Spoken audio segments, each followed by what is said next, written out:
52 weeks, guys. We started this show literally a year ago this week. And what an honor and a privilege to be able to do this for an entire year with you guys. It's been such a great trip so far. We've covered so much ground. If we look at like the last year and everything we've talked about everything from politics to business to mental health to literally Bitcoin, all of it, the full gamut. And it has been an incredible journey so far. Colin is coming to us from his helicopter off the coast of which island, Colin? Off the coast of Red Deer. Off the coast of Red Deer. Red Deer, Alberta. Alberta Beach. Oh goodness, yeah. It's Colin's always on the road, so we got him on the road today. He is being driven around, though. It is a safe situation. It is safe from the back seat this time. Amazing. Yeah, not like last week. Was that last week? This is a lot more. Yes, doing the great journey that is the Highway 2. So, road warrior. Yeah, it's been a crazy year. If you think back 1 year from today, or not quite yet, we weren't even hitting the craziness. It didn't really start until March.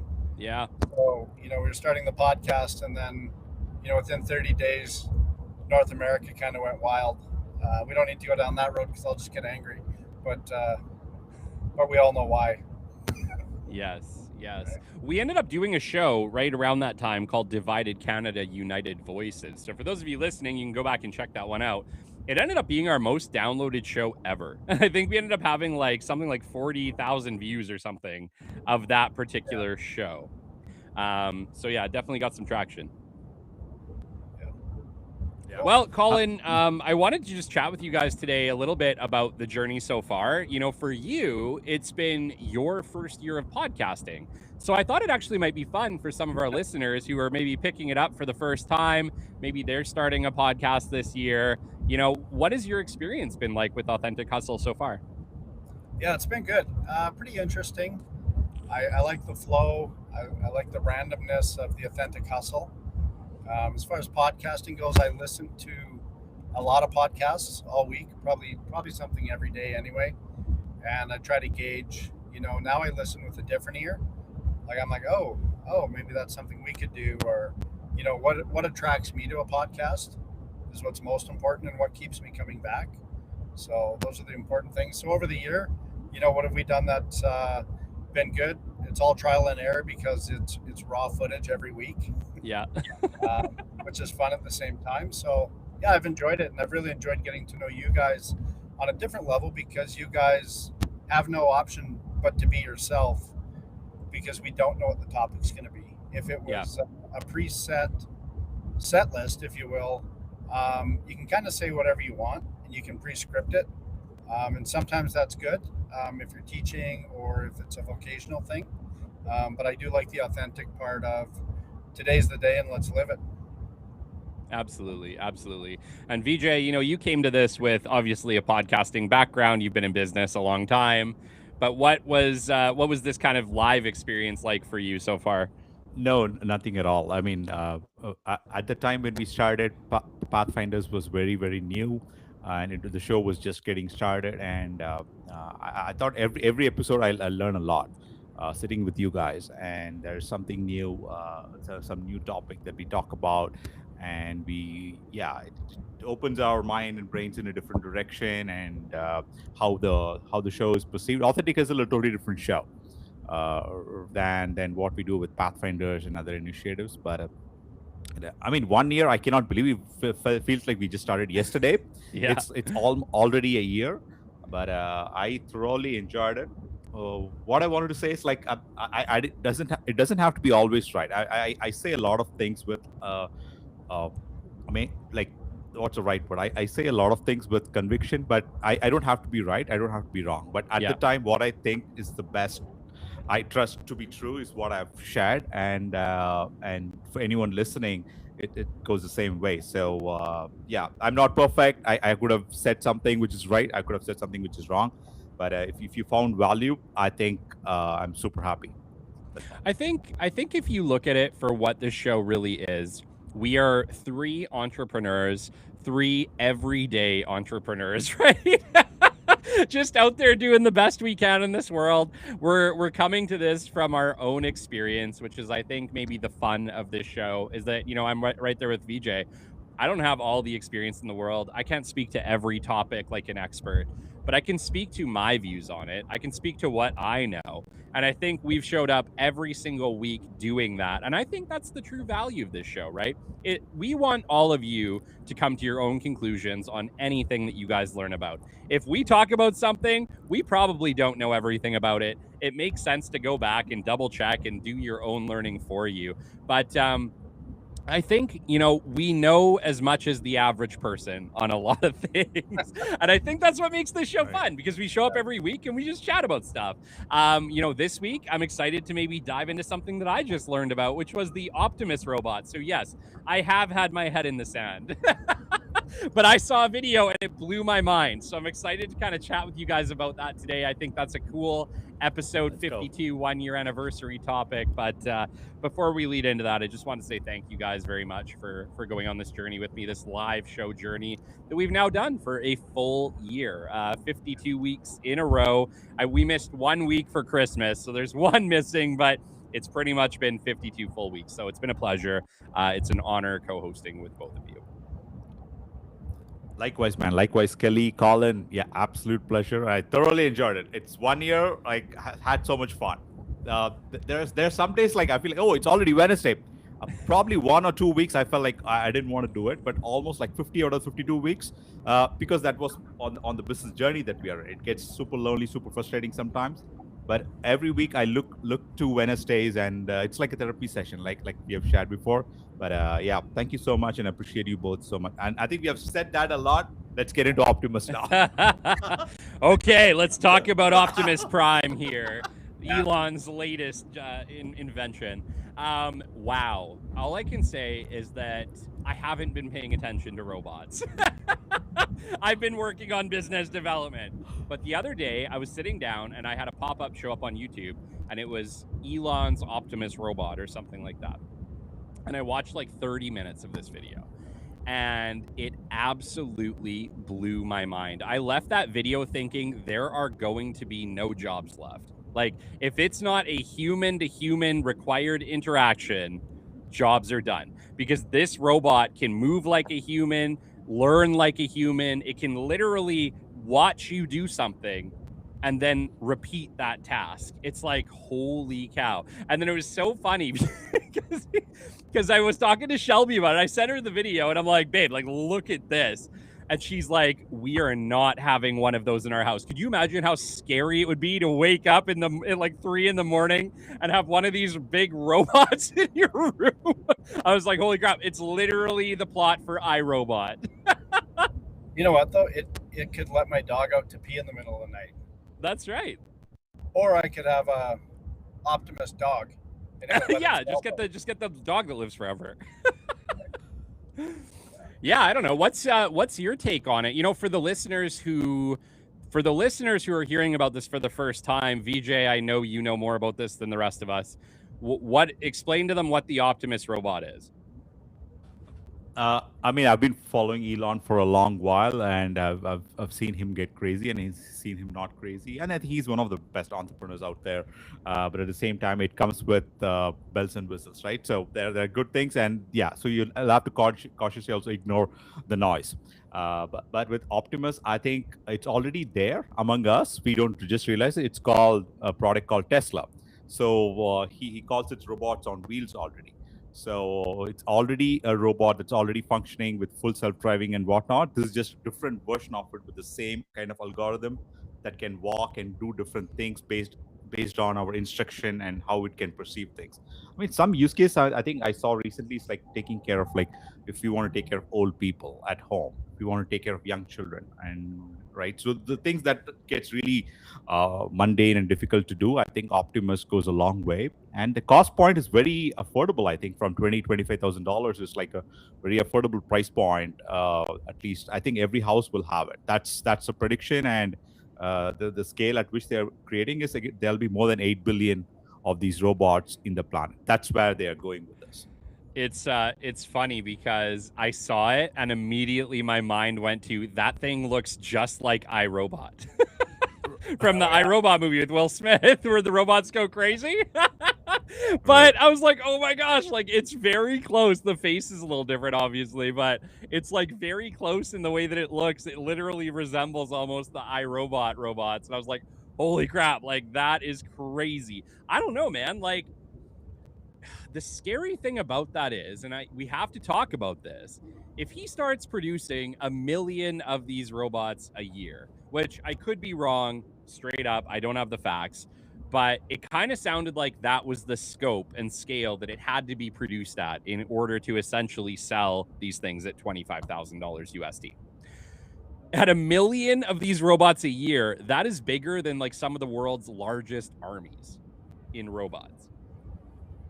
Yeah, that's a lot of immigration. Right? Yeah, like what's your take?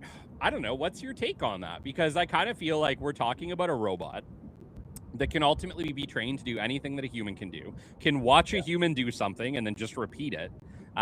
Who's to say these things don't become soldiers? Well, you know what? I look at it this way. We used to say, even myself, I would say, no, it's not going to happen that quickly. And then the McDonald's restaurants of the world, got rid of tellers and then went to multiple kiosks or whatever. I was in a McDonald's last week and I walked in, it just been revamped. There's one kiosk, not multiple, and there's one till with a human. And it's like they expanded the dining room, if you call it a dining room at McDonald's, but very impersonal, very, they're one person away from having no people. Yeah. Right. And then on the back end, but I don't want to be that person, but your quality control probably goes way up, right? Your customer service, I know there's no human touch, but it's not flawed, right? There's nothing missed in the equation. And I look at it like if I'm hiring employees or, trying to enhance a manufacturing line, increase productivity, that type of thing, it's fail safe. That is the way it's going to go. If we program it incorrectly, it would make mistakes, but there'll be, parameters in there so we don't do that. But for me, I think it's we live in a productivity world. I'm a capitalist. I'm a business person. How can we do more of what we do faster and better? Well, and I think for you specifically, let's talk about you run a manufacturing line, right? Like for you could technically train these robots to do everything that people are doing. And then at some point, it's like now you have a 24/7 operation that doesn't take days off ever. Yeah. And for me, it's a little different because the automotive industry has been doing it for a long time. Some autonomous, some not, very human related, but going away from it. So for me to add it in, it's not new, but it will be in a smaller setting. And maybe that's where we're going to see it, right? Like I'm not a factory of 2,000 people or 6,000 people. We have a handful of people, but those handful of people are probably more at risk, right? To either learning a different skill, learning how to work with those robots, or unfortunately just not having a job. Yeah. Right. Yeah. And we do have a number in manufacturing. Our mistakes are human mistakes. Yes. Right. Something's put in the machine the wrong way. Something's bent the wrong way. If we look at it on a monthly basis, it's considerable, right? I think what do they call that in grocery stores where they throw out so much food and that type of thing? They've got a term for it. We have the same thing where we're wasting thousands of dollars, right, per quarter in mistakes. If a robot costs me $25,000 or $50,000, well, our ROI is like almost instant. Yeah. Like that day, it starts making a difference. Yeah, it's pretty insane, guys. And I think maybe the part that surprised me is that we're not that far away from this. Like, I think in theory, you could start seeing these robots within a couple years, and within 5, 6, 8, they might be absolutely everywhere, especially at that price point, right? Like $25,000, that's cheaper than most cars today.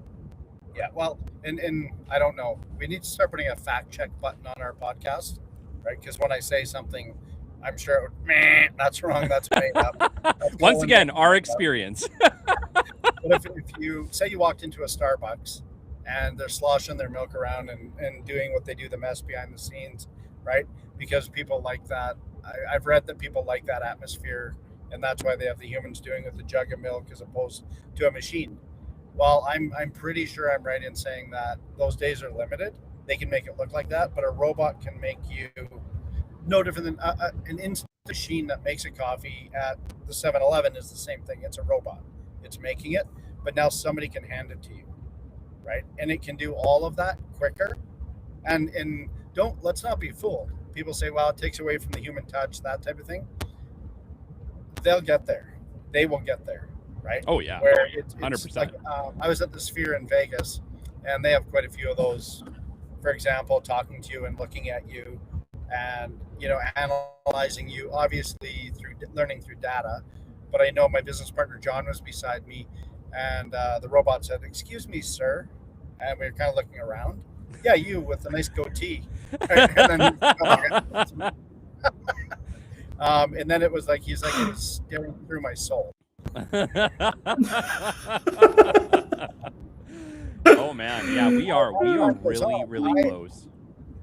I kind of I embrace better, or I embrace better situations, or better outcomes, regardless if it's in person, transactions. I still want a better relationship, and I'll give you an example. I walked into a hose fitting place last week. Somebody had asked if I could stop and pick something up. I said, yeah, you know what, I will. I went in there. There was a customer sitting on a stool waiting for something. I could tell and I know this place. All the employees were in the back, and I could hear them talking and doing whatever. So I thought, you know what, I'm just going to do a test. So I started my watch, and 20 minutes, everything in their little showroom I could. I walked outside, the antiquated bell, right? Ding, ding, somebody's here. Nobody comes out. So finally I thought, you know what, I am going to phone this business. So I phoned. It's echoing through their warehouse. I can hear the phone, and the guy runs out in front of me, like right here, and he answers the phone and says, I won't say the business. Good morning. And I said, hey, it's Colin from Hypervac. Oh, hey, how can I help you? I said, I'm actually standing in front of you. I've been here for 20 minutes, and I'm trying to pick up an order. What? What do you mean? I go, look up. He looks at me, and I hang my phone up, and he's like, hello? Hello? And I said his name, and he knows who I am. I said, I've been here for 21 minutes now, and you guys are in the back, and nobody has come out. Oh, yeah, got a couple of orders. He waltzes back, comes back, puts them on there. I sign it. I look at the guy sitting there who still hasn't been helped, right? And I'm like, there has to be a better way. Nobody phoned me to say, hey, sorry for the shitty service. That really sucked, because they don't care, right? But I would prefer, say that was me picking up those parts or they weren't being delivered. I'd rather go up to a locker that I punch a code in and pull my parts out myself. Don't talk to anyone. And it was 20 seconds versus 21 minutes. And to me, if I was on the other end of that counter, I would have been horribly, even if it wasn't my business, I would be so embarrassed. And I didn't do it to embarrass them. I'm like, hey, I actually would appreciate, I don't want to back here, and I don't want to pay an employee to go back there once I've been there. Yeah. Right. So people say, well, they're gonna get rid of jobs. Yeah, 100% they are. Right. That situation 6 months or a year from now probably won't happen. And then the next day, often when I'm going somewhere, I'll say, does anybody need anything? Right. I have the freedom to do that. And somebody said, could you stop at Home Depot? So I'm like, oh, frick, that's a long walk in. Yeah, I will. I'll go in. So I went to the counter, and she says, you know what? This is amazing. We now have these lockers, and your order's actually in the locker. Let me show you. And she showed me how she's not going to have a job in 6 months. Oh.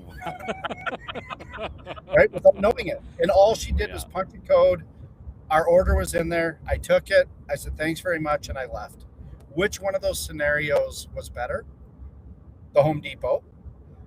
Which one of them is going to have no humans? Both of them. Yeah. It's It's really, really interesting because me and you we went for breakfast this morning, myself and you and Jory, and we were talking about how essentially, like, we were talking specifically about like Walmarts and large scale distribution centers and how it won't be long until you won't go to those places. They will all be delivering to your home, period. Yeah. They'll either be landing with helicopters in your backyard, dropping off your air conditioner, or they will be, a person will maybe go, like a delivery driver will simply pick up your stuff and have it to your house in an hour or 2 hours. Yeah. But like, there will be no need to actually go to these large big box stores in order to get your products anymore. Like, that'll be a thing of the past. Well, let's use this example. Let's just say your son Jet, he's 2. Yeah. He's just 2 years old. Yeah. Let's say he's never been in a Toys R Us store, right? And so his environment now is completely different. All he knows is that I hop in the vehicle with mom and I go to this 40,000 square foot locker room, right? I've ordered it online and it's not getting delivered for whatever. That's an experience. And all he knows is that he goes and punches in a code and he takes his toy out or whatever it is, or a piece of clothing or that type of thing. They're not going to go, oh, I wish it was like 1800, right? Like, I wish it was. Yeah, they have no reference point. They have no reference point for what it was. So why would they even want that? And if you said, can you imagine a world where you rode around on a horse and everything had not evolved yet? Why would you ever go back to that? Yeah. You wouldn't. If you look from 1950 to where we are today, right? 76 years, whatever it is. Why would you go back? Right? Like the good old days to me aren't the good old days. So yeah. I love technology and I love embracing it because for me, freedom is having more time to do what I choose to do. So if I don't have to do that whole runaround, I'm creating a bunch of freedom for myself. Yeah. VJ, what's your kind of take on what's coming? No, I completely agree with Colin. I think, and in, especially in future, what I'm seeing is in the US, I see more lawfare in terms of, have you seen the sign where it says like caution, the floor is wet? Yeah. They put that out because like if someone slips and falls, they're going to sue the business, right? For instance, so like that, like million scenarios where a person can actually sue a business in different ways and formats, right? So those kind of things will actually come way down because like the robots will do it way more efficiently. And not just McDonald's, Walmart, and so many other places. It is going. The customer service quality is going to massively increase, which I can already see. And many of these jobs are meant to be automated. Actually, I mean, no offense to anyone. I think they love the job and everything, but like, what can you do better with your time, right? Instead of like doing the same thing a million times. So a machine can do it way better than a human can. So I think I see that coming. I see that happening.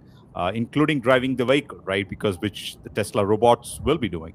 And yeah, so I'm definitely excited for that future. I completely agree with from where Colin is coming. And so, yeah, don't be stuck in the loop of like, okay, I'm going to lose my job.